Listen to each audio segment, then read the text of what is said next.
আলহামদুলিল্লাহ, আসসালামু আলাইকুম রহমতুল্লাহ। মুরগি পালনকারী ভাই বোনেরা, আশা করি আল্লাহর মেহেরবানিতে আপনারা সবাই ভালো আছেন। আজকে আপনাদেরকে পরামর্শ দেবো কীভাবে এই গরমে মুরগিগুলোর যত্ন নিলে আপনাদের মুরগিগুলো সুস্থ থাকবে, একটি মুরগিও মারা যাবে না। তো বন্ধুরা, আপনাদের ম্যানেজমেন্ট ব্যবস্থাপনায় উন্নতি হতে পারে। খামারে দেশে প্রচণ্ড গরম চলতেছে, এই গরমে কিভাবে আপনারা মুরগি রাখবেন সহজ কিছু টোটকা আপনাদেরকে দিয়ে দেবো।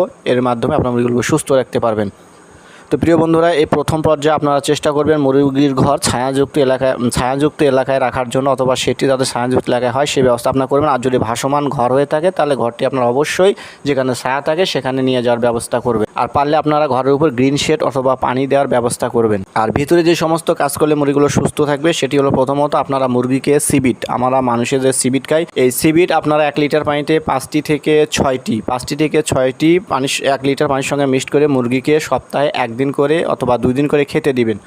অথবা আপনারা লেবুর রস সপ্তাহে 3 দিন 1 চিমটি লবণের সঙ্গে 1টি লেবুর রস 1 লিটার পানিতে মিক্সড করে আপনারা মুরগিকে খেতে দিবেন। এতে করে মুরগির শরীর অনেক ঠান্ডা থাকবে এবং ভিটামিন সি ঘাটতিজনিত যে সমস্ত সমস্যা আছে সেগুলো দ্রুত ভালো হয়ে যাবে এবং মুরগিগুলো সুস্থ থাকবে। তাই আপনারা চেষ্টা করবেন মুরগিকে ভিটামিন সি সমৃদ্ধ খাদ্য দেওয়ার জন্য। এরপর আপনারা মুরগিকে বারবার সকাল, দুপুর, বিকেল, বিশেষ করে 3 বেলা অবশ্যই মুরগিকে কল চাপিয়ে অর্থাৎ চাপকল চাপিয়ে আপনারা ঠান্ডা পানি মুরগিকে খেতে দিবেন। এবং মুরগিকে এই সময় অতিরিক্ত কার্বোহাইড্রেট খাবার থেকে দূরে রাখবেন। পারলে একবেলা শাকসবজি অথবা ভাত দেওয়ার চেষ্টা করবেন। এতে করে মুরগির শরীর অনেক ভালো থাকবে এবং সুস্থ থাকবে।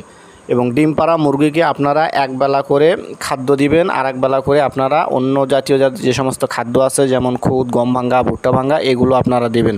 আর অবশ্যই এই গরমে আপনারা বিশেষ করে এডি, ইসেল এই দুটি কখনোই ইউজ করবেন না। যদি একান্ত ক্রমে যদি আপনাদের ক্যালসিয়ামের ঘাটতি হয়ে যায় তখন আপনারা ক্যালসিয়াম প্রয়োগ করতে পারেন। অথবা গরম যে কদিন থাকবে এই কদিন আপনারা অবশ্যই ক্যালসিয়ামও দেবেন না মুরগিকে। এবং চেষ্টা করবেন আপনারা একটু জিঙ্ক খাওয়ানোর জন্য। প্রত্যেক দিন যদি জিঙ্ক খাওয়ান তাহলে সবচেয়ে বেশি ভালো হয়। আর সর্বশেষ যেটা আমরা সবাই জানি, যেটা প্রাকৃতিক বা অন্য কোনো চিকিৎসার মধ্যে পড়ে না, কমন একটা ওষুধ, সেটি হলো লাইসোভিট। আপনারা মুরগিকে প্রত্যেক দিন সকালে লাইসোভিট পানির সঙ্গে খেতে দিবেন। 1 লিটার পানিতে 2 থেকে 3 গ্রাম মিক্সড করে খাওয়াবেন। এই লাইসোভিট প্রত্যেক দিন যদি খাওয়ান এতে মুরগির কোনো অসুবিধা হবে না। মুরগি সুস্থ সবল সুন্দর থাকবে।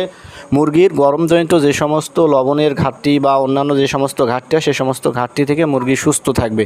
তাই আপনারা এই লাইসোভিট, এই কমন ওষুধটি আপনারা মুরগিকে প্রত্যেক দিন খেতে দেন। আপনার দেখা যাবে 6 থেকে 7 দিন খাওয়ালে আপনাদের মুরগিগুলো সুস্থ সবল সুন্দর থাকবে।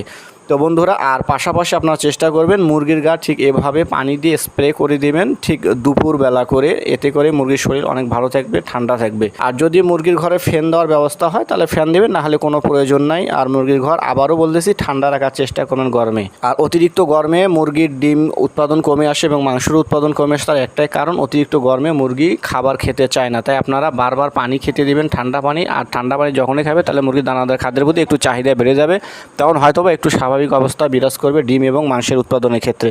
তো বন্ধুরা, জানি না আমার এই টোটকাগুলো আপনাদের কেমন লাগবে, অবশ্যই এগুলো মেনে চলেন। আপনাদের এগুলো সুস্থ থাকবে, ভালো থাকবে। আল্লাহ আপনাদের খামারে বরকত দান করুক। আল্লাহ হাফেজ।